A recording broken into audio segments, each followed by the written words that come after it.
हे भगवान, यस्तो पीडा कसैलाई नपरोस्। दृश्यमा देखिएकी नौमती पुनका दुवै मृगौला फेल भएका छन्। दुई सन्तान मध्ये जेठो छोराको मुख चल्दैन, कान्छो छोराको पनि मस्तिष्कमा समस्या छ। सम्पत्तिको नाममा यही एउटा घर थियो। यो घर पनि उनकै उपचारमा ब्याङ्कको लोनमा छ। बैङ्कले कति बेला तालचा लगाउने हो थाहा छैन यो परिवारलाई। चेक गराउँदा दुई तिन बेला खत्तम छैन वादिनुहोस् भनेर भनेको थियो। श्रीमानले पोखरामा लेबर काम गर्छन्। श्रीमानको कमाइले साँझ बिहानको मुख जोरजाम गर्नको लागि धौ धौ हुन्छ। घरलाई बैङ्कमा धितो राखेर नौमतीको उपचारमा लागेका उनीहरू अहिले बिचल्लीमा परेका छन्। न नौमतीको पूर्ण उपचार हुन सक्यो, न यो घर बच्ने भयो। हैन भित्र बाहिर हिँड्नाले बिनाले गाह्रो भएको थियो। अब दिदीले लगेर बोकेर आफ्नो घर बसाल्नु भयो, लगेर उपचार गरेर लिएर यति बोल्नु भयो। अब लास्टै भइसकेको थियो हैन। यहाँ के अरे लेबर काम गर्नुहुन्छ श्रीमानले। अब एउटा मान्छेले लेबर काम गरेको पैसाले त सकभर घरै खान नै गाह्रो हुन्छ। अनि उपचारकै क्रममा यो एउटा सानो घर छ 5 धुरमा, यो घर पनि लोनमा छ। दुईटा छोरा मध्ये पनि एउटा चाहिँ अपाङ्ग, कान नसुन्ने, मुख नबोल्ने खालको छ एउटा बाबु।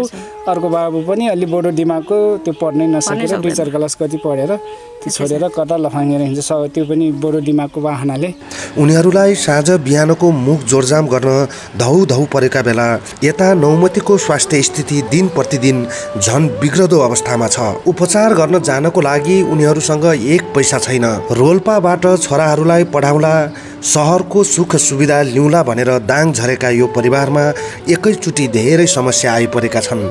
सबैले यो भिडियोलाई सक्दो सेयर गरिदिनु होला। हजुरको नाम के हो? नाम भनिदिनुहोस् त। नाम नौमती पुन मगर। नौमती पुन मगर। हजुर। कति समय भयो हजुरलाई यो मृगौलाको समस्या आएको? समस्या त दुई वर्ष भयो। हजुर। 1 वर्षसम्म थाहै भएन। अनि त्यसपछि थाहा भयो। अनि चेक गराउँदा 2-3 बेला खत्तम छैन वादिनुहोस् भनेर भनेको थियो। अनि जसो तसो अलिअलि उपचार गरेर अहिलेसम्म बाँचिरहेको छु। अनि अरूको फेर्ने पैसा छैन। किडनी त आमाले दिन्छु भन्नुहुन्छ, भने पनि फेर्नलाई पैसा छैन। अनि औषधि सानोतिनो औषधि खान पैसा पनि नभएर गाह्रो भएको छ। अनि छोरा बोल्न सक्दिन ठुलो, अनि सानो पनि खासै त्यस्तो छैन।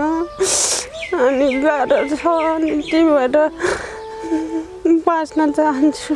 अनि अलिअलि भयो भने सबैले सहयोग गरिदिनु भयो भने बाँच्छु कि भन्ने आश छ। त्यही हो। हजुरहरू कति भयो बसाइ सरेर यहाँ आउनु भएको? हजुरहरूको रोल्पा कुन ठाउँ घर पहिले? माडी गाउँपालिका छ। हजुर। कोर्चबाङ हो। कोर्चबाङ मिनाई। कति समय भयो हजुरहरू दाङ आउनु भएको? 5 वर्ष भयो। 5 वर्ष। 5 पुगेर 6तिर लाग्यो। श्रीमानले के गर्नुहुन्छ हजुरको? श्रीमानले लेबर काम गर्नुहुन्छ। लेबर काम। अहिले कहाँ हुनुहुन्छ?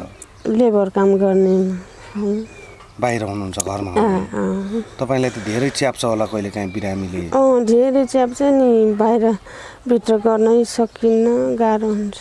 सानो बच्चाहरूसँग हैन? कहाँ जानुभयो हस्पिटलमा उपचारको लागि? हस्पिटल इन्डिया गएर थाहा भयो। इन्डिया गएर चेक गरेपछि अनि त्यसपछि इन्डिया पैसा भएन। अनि लास्टै छ, अर्को फेरेपछि मात्रै बाँच्छस्, नत्र बाँधिनुहोस् भनेपछि फेरि अब फेर्ने पैसा नभएर अनि घर आयो फर्केर। आमाले दिन्छु भन्नुभएको छ मृगौला? कति लाग्छ भनेको छ डक्टरले? कति लाग्छ खै सोधेको छैन कति लाग्छ। अब फेर्ने पैसा नै छैन। अनि त्यसपछि अनि सोध्दै सोधेको छैन।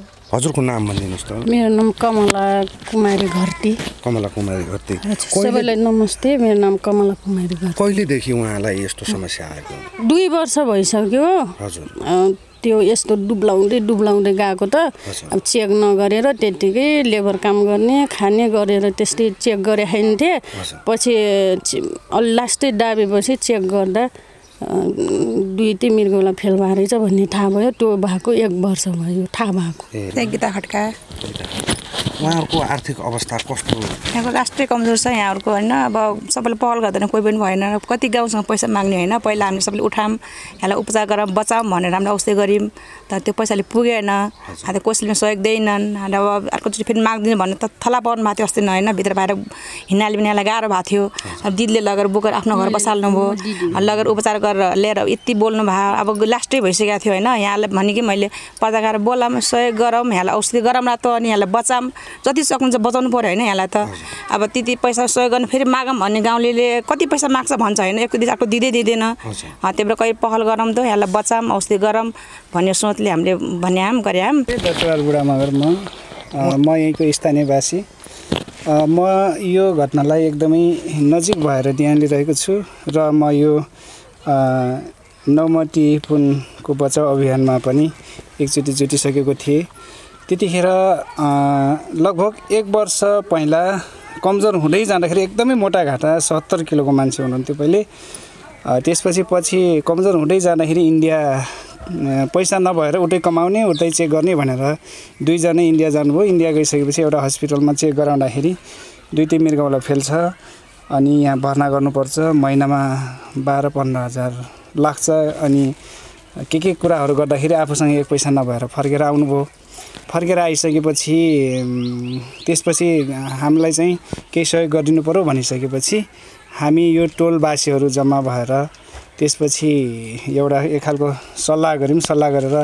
हामीले आफूले जति सकिन्छ त्यति उठाएर चाहिँ उठायौँ र छिमेकका टोलहरूलाई पनि आह्वान गऱ्यौँ र उहाँहरूले पनि सहयोग गर्नुभयो त्यसपछि व्यक्तिहरूलाई विदेशमा बस्ने व्यक्तिहरूलाई आफन्तीहरूलाई सबलाई गर्दाखेरि लगभग 1.25 लाख जति हामीले पैसा उठाएको थियौँ मेरै पहलमा उठाएको थियौँ मैले फेसबुकहरूमा पनि सबैको फोटोसहित मैले सहयोग गर्नेहरू सहयोगदाताहरूलाई धन्यवाद दिएको थिएँ अहिले पनि धन्यवाद दिन चाहन्छु र अझै पनि सहयोगको अपेक्षा गरेका छौँ हामी फेरि एकचोटि हामी गाउँले जुटेर उहाँलाई बचाउने कोसिस गर्ने हो कि भन्नेतिर हामी चाहिँ सोच्यौँ त्यसकारण मैले योभन्दा पहिला निकै गाह्रो भएर उहाँ चाहिँ बेडमा परिरहँदा उहाँको दिदी हुनुहुन्छ कमला घरती मगर उहाँले चाहिँ आफ्नै घरमा लगेर बहिनीहरूले आफूहरूले सबैले मिलेर भित्र बाहिर गराउने खाना खुवाउने त्यो खालको थियो त्यतिखेरै मैले चाहिँ सुरन सरलाई फोन गरेको थिएँ र उहाँ चाहिँ सुटिङमा व्यस्त हुनुभएको हुनाले अलिकति ढिला भयो र तर पनि आज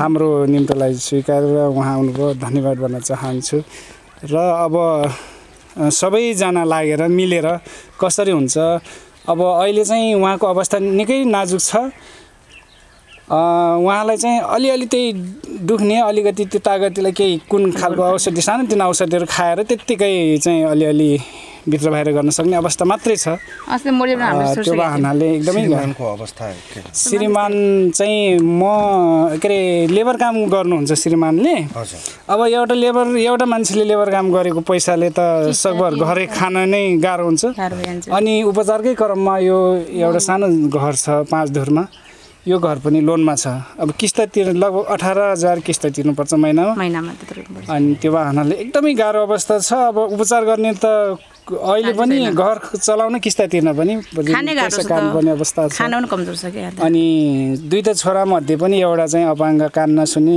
मुख नबोल्ने खालको छ एउटा बाबु अर्को बाबु पनि अलि बडो दिमागको त्यो पढ्नै नसकेर 2-4 क्लास कति पढेर त्यो छोडेर कता लफाङ्गेर हिँड्छ त्यो पनि बडो दिमागको वाहनाले एकदमै नाजुक अवस्था छ यो अवस्थामा चाहिँ तपाईहरुले जो जतिले हेर्नुहुन्छ यो भिडियो सक्दो थोरै जति हुन्छ सहयोग गरेर एउटा मानवताको हिसाबले उहाँको जीवनलाई चाहिँ बचाइदिनु हुन म अनुरोध गर्दछु।